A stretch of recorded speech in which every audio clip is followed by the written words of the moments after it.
Peggy 16. In the year 2031, a cutting-edge technology allows you to control the minds of others.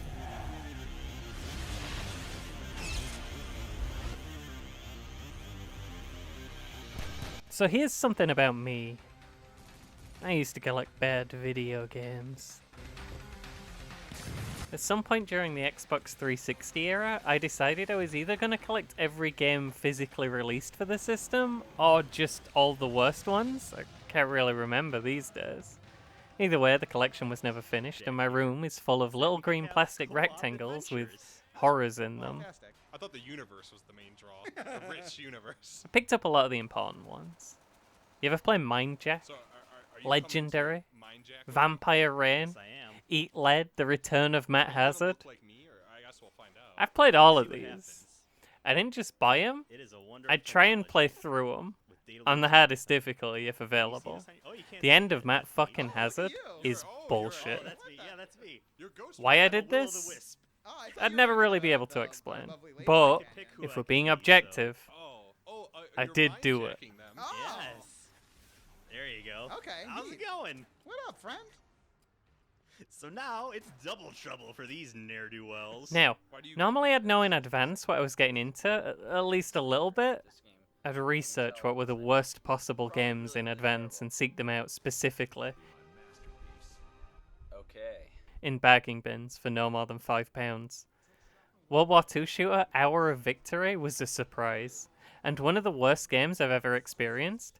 I distinctly remember having to play through an entire level without weapons, because the function to pick them up off enemies just turned off for some reason, and my starting ammo supply was insufficient. Raven Squad might be the actual worst game I've ever played. The box promises an experimental hybrid RTS FPS, and the game delivers something that plays like an Unreal tutorial game, with the option to zoom way out and watch a squad of idiots die from a distance, if you ever get bored of winning. Then, don't take too long. This was the kind of mindset I was in when I picked up Alpha Protocol, a game that looked janky enough to be right up my alley, and I knew nothing about except for a short YouTube clip of some angry reviewer yelling that it's a shooter where the guns don't work. I don't think I've ever been quite so pleasantly surprised about a game. You just hold on. I'm sending some guards to tuck you back in. Now though, let's be brutally honest here.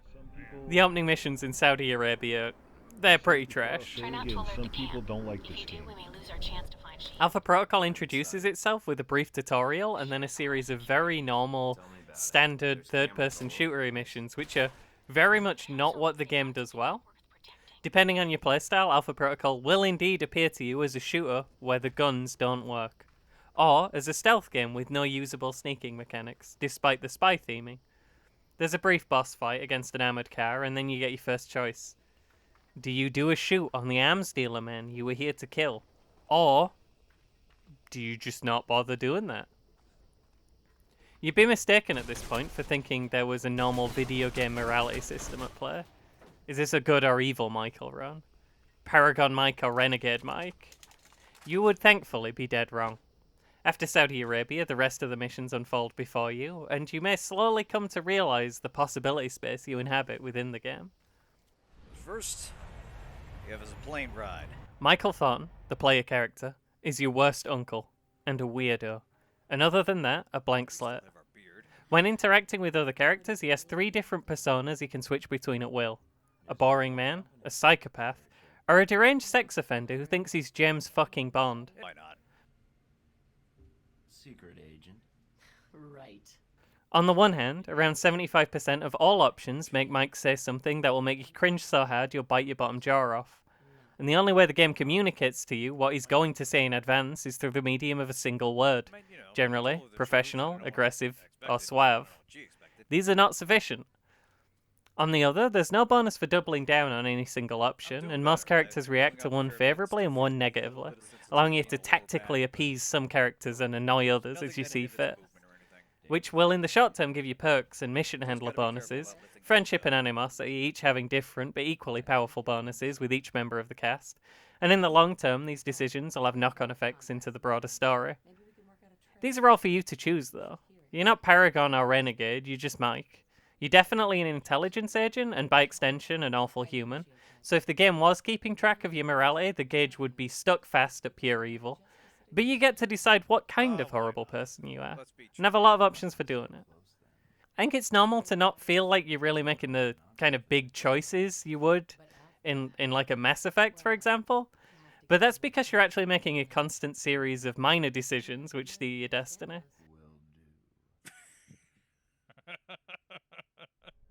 People are always reacting to things you've said and done.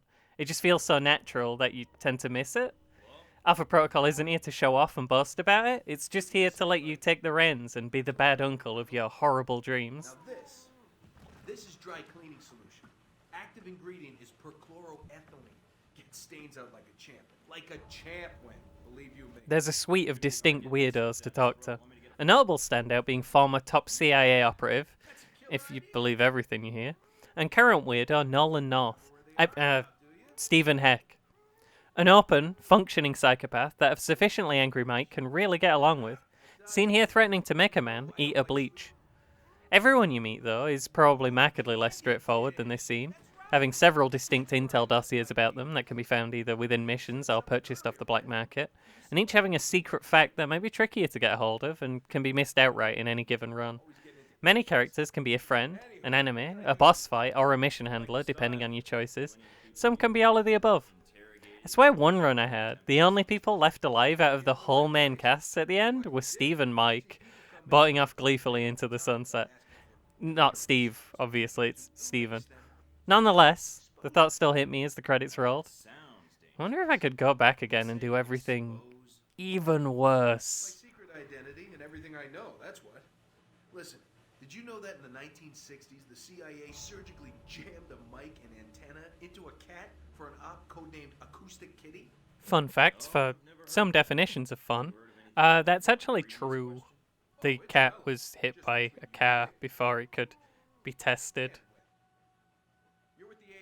I've heard people praise the story, and it's fine. It moves, but it's very utilitarian, bland.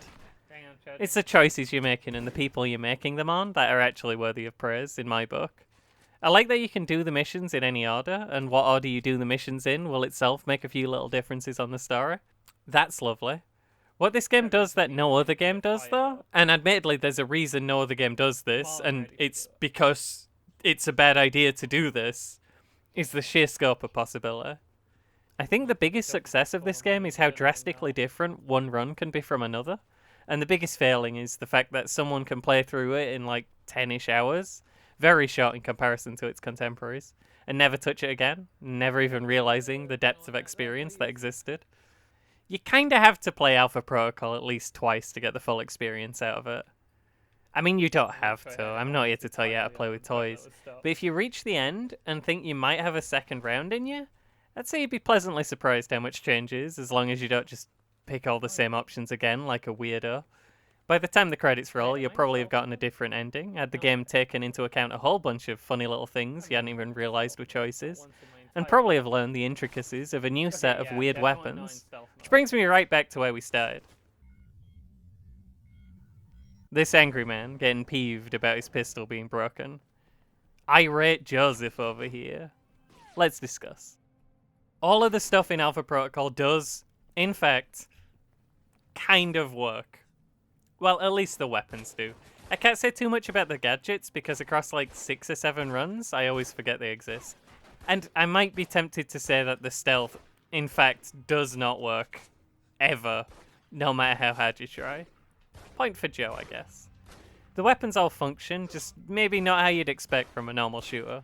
Except for the assault rifles, they're tragically normal and work fine.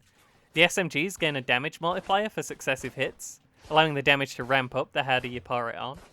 The shotguns knock down whole roomfuls of enemies if you give them time for the bullets to charge up, allowing you to dash in after and give them the stomps. The humble pistol also charges up a critical hit if you can keep the reticle on a man, something you can do from cover without even peeking. And a charged headshot is probably going to get rid of whatever problem you're dealing with at that particular moment.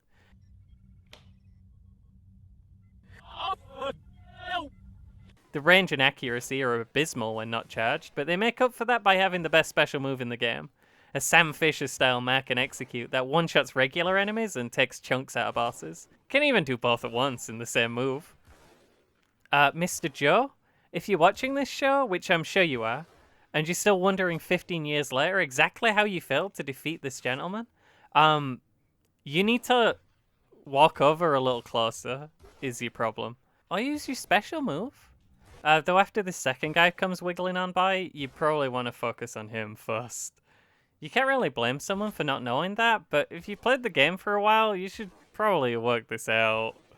Look, I don't know nothing about the angry video game Joe, other than his presence in those bad Doug Walker movies that you put on for people you hate to elegantly express to them that you never want them to talk to you again. But I had seen the clip. This is all I knew about the game before I bought it as a joke. And a lot of people probably didn't buy the game at all thanks to it. I feel like some of those people, possibly most of those people, may have been wise enough in the same situation to just, you know, just kind of scooch over there, remove the enemy, and just continue with the game. Angry lads, these. So that's Alpha Protocol. Oh? Oh dear. It's a weird and ugly game that didn't review very well, but I think it's kind of sick. Honestly, the more formulaic and stale video games become these days, the more I appreciate weird little oddities like AP. It has lots of pretty bad bits and a lot of really good bits. On the whole, if forced, out of 10, I'd have to say I dig it. Kind of. Do with this information what you will. Let's talk about something fucked next. Boss! Boss! I found our hideout! Behold, the new Carnival of Doom. 92%. 94%. He is dead percent. That was one room. Among roguelikes, The Binding of Isaac Rebirth remains one of the best to ever do it. Possibly the best. Fight me, Gungeon nerds. Isaac is a weird little game about a crying baby fighting sentient shit monsters in a dirty basement. The gameplay largely revolving around amassing as much weird trash as possible, and contains items that'll affect your stats, sometimes drastically, change your method of attack entirely, sometimes drastically, or do other miscellaneous weird garbage you might not even recognize is happening. The items synergize and frequently anti-synergize in bizarre and unexpected ways, and by the end of a run, you're typically either an out-of-control wrecking ball of destruction, shooting tears so large and with such frequency that it's impossible to even see what's happening, save for the blood splatters that remain of your enemies when you let go of the shoot key. Or you're an even sadder crying baby who does no damage, begging for someone to kill you so you can just move on with your day. Very little in between. We haven't killed one yet. It's normally kind of fun. I'm not sure Mansoir Edmond ever worked out just exactly why it was fun for anyone, though. He knew people enjoyed it, and that people wanted more of it, because they kept saying so. This he took away from the litany of glowing reviews and the many people hailing it as an all-time classic. But I don't think he ever understood what it was about the game that anybody actually liked.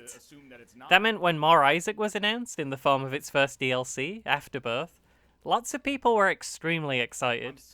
And also why during its development, some interesting choices were made. But I want to win to prove that it's winnable. Afterbirth promised new alt flaws, new characters, items and bosses, couple of new endings, and even a new game mode. Weird little buttons would now be added as a new feature of the game, and the existing characters would gain new, more powerful starting equipment. Some of which honestly should have always been there with the benefit of hindsight. Like, why did Eve ever not have the razor blade? People were excited. I was excited. And then it came out.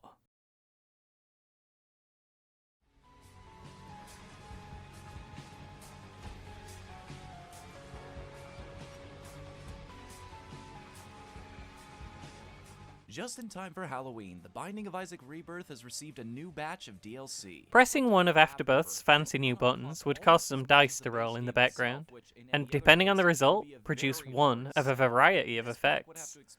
Some beneficial and some damaging. A coin could be spawned, or a bomb, if you were really lucky. Alternatively, up to 6 boss enemies might spawn surrounding you. Risk-reward, you see.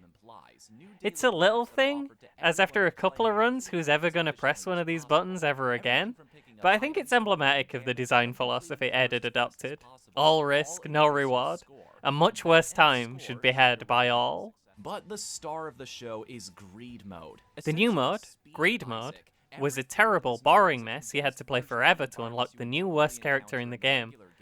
The existing boss pool had been supplemented by new bosses, an order of magnitude more powerful than the ones they could be subbing in for. Keish still screams out loud when they see Ragman to this day. The universally unpopular damage scaling feature made its debut, and was put on full display in the new super bosses, both of whom easily rank in the top 5 worst bosses in the game to this day, and one of whom is a non-too-controversial pick for number 1, despite gobs of extra content in the years since. So many pointless pill effects were added that they were essentially made useless items. You can have to walk on spikes to get your crap from the item room now. A lot of the new items were just kinda buns, and that made the actually useful stuff in the item pool show up less often. It's hard to call the release of Afterbirth a scandal, because it was optional extra content for a near universally acclaimed video game, but it was weirdly close. It all leads up to one huge boss fight at the bottom. A substantial portion of the game's player base were in uproar. I think a lot of people just kind of kept their heads down and played the new stuff, myself included at the time, trying to block out the baying of angry voices or pretending they were just being unreasonable and entitled to think the DLC should be enjoyable to play and make the game better instead of worse. Even still, Ragman would need to be nerfed severely in the coming months to get him sort of kind of nearly in line with the other basement bosses if you squint. The DLC was undoubtedly player hostile, and the new content was basically all just extra checklist items to cross off that were not fun to do. Nobody has ever enjoyed fighting Hush, for instance. That's an objective fact, we're being objective. And if you think you did, you've somehow misinterpreted your own opinion. I kept playing because work was shit and home was shit, and having Isaac tell me to do a bunch of extra garbage worked fine to take my mind off it. And eventually I grinded my way through and completed the game 100%. A real platinum god. It wasn't until Afterbirth Plus came out that I understood why everyone was so mad about the first one. Afterbirth Plus somehow being much worse. You may end up in the burning basement, complete with... I need one. I hate this. The map isn't random. What did you even the map get up there out is of just... this nickel? I don't think that money did anything. Here, let me... Oh, you're a bomb. There was exactly one good thing about Greed Mode. That being that it made me consider what might be to come. There were, after all, 6 more deadly sins to fish from for a new mode. An exciting array of possibilities.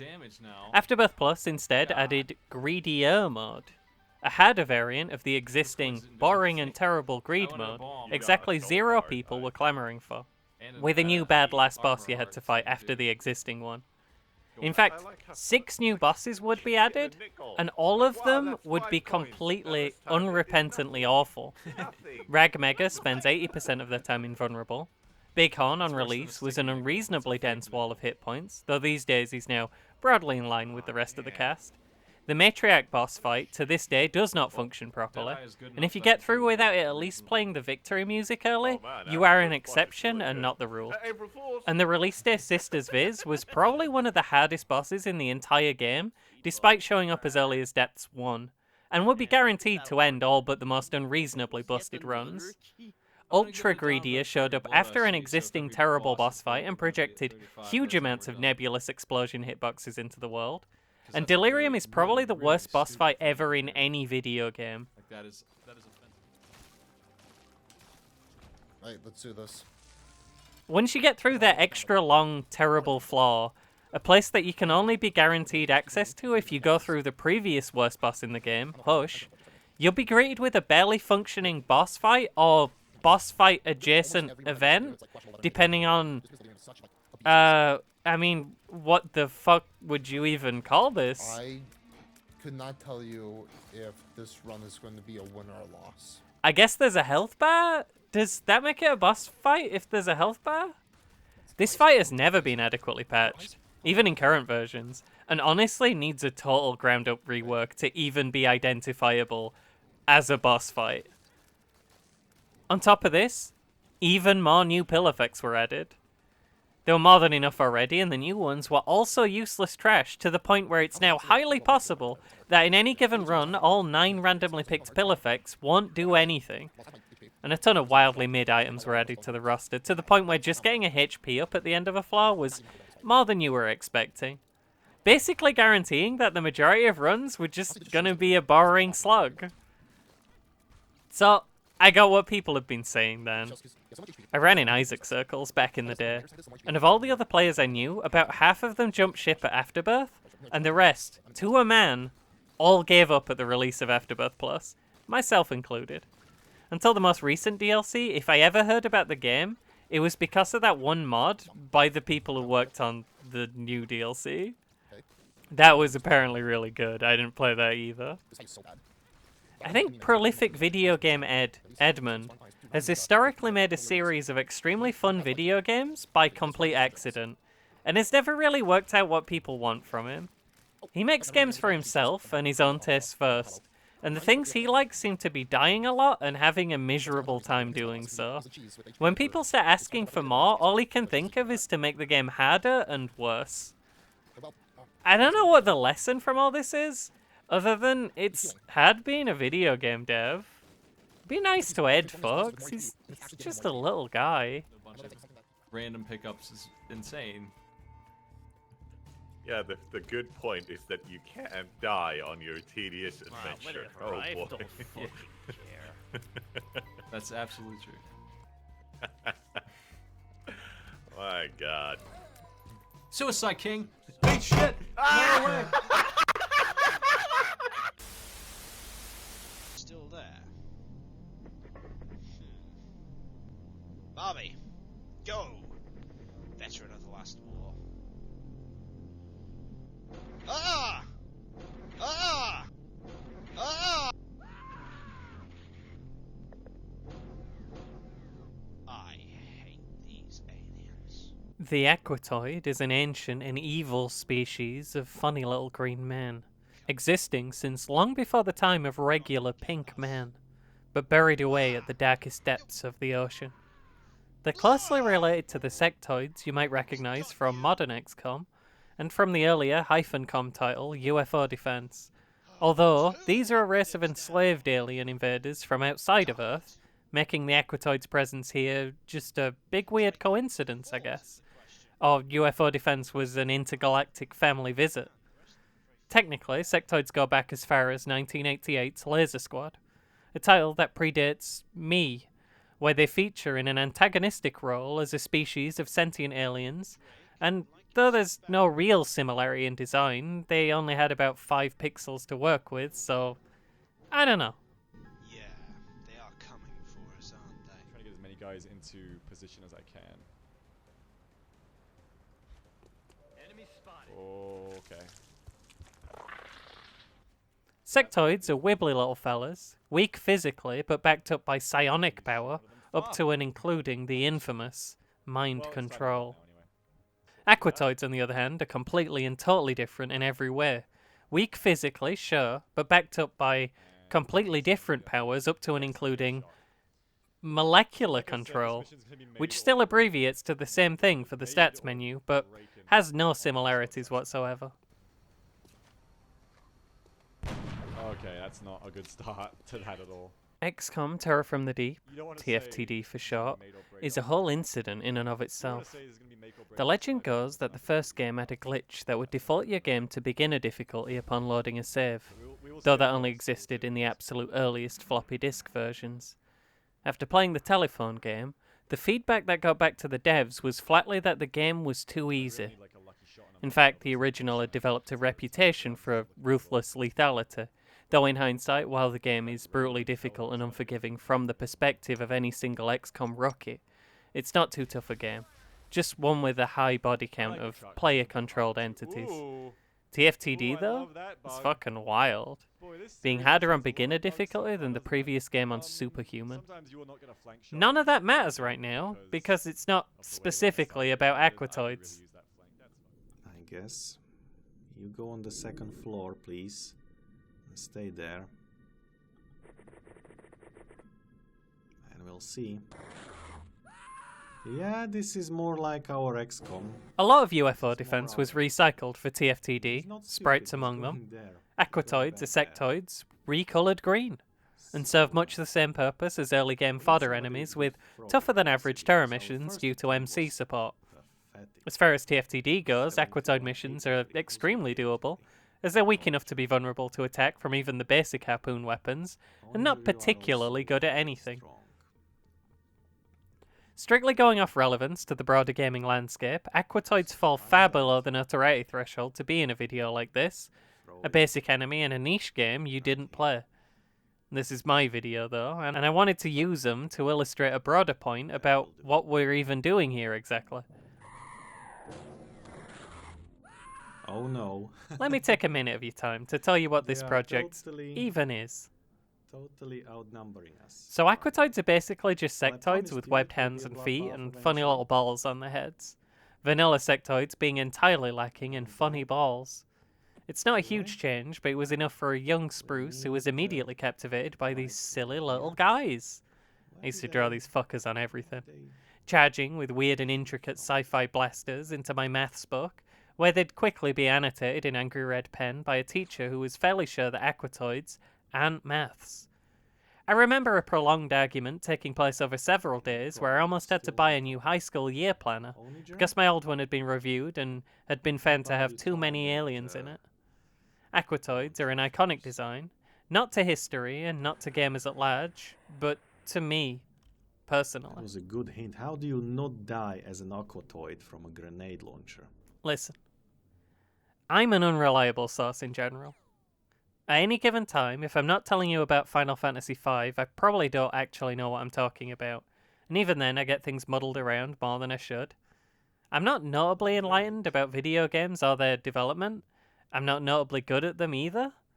I'm not qualified to make a video essay exploring the broader themes of a piece of media, and I can't tell you how to get all the achievements in it. Games are my primary hobby, and have been for a really long time. I think about them a lot, and sometimes I even play them, and have a not terrible time. For this series, I just made a big list of video game adjacent words that I thought about over the course of like a week, and still add to occasionally, whenever I think something means enough to me to mention. The series is trivia I think is neat, memories that stuck with me, and titles I either really, really enjoyed or really, really didn't. All processed and jumbled up through the filter of my stupid brain to the point where none of it should be trusted. 'Cause it's been a minute. 'Cause, in the most staggering developer oversight of all time, the human brain was made unable to access the things stored in it without also overwriting them, and because you can't research a fond memory. So these are just my video game words, and my video game perspectives. I probably got most of the details wrong, but I can tell you how it made me feel. And I think AQUATOIDs are pretty cool.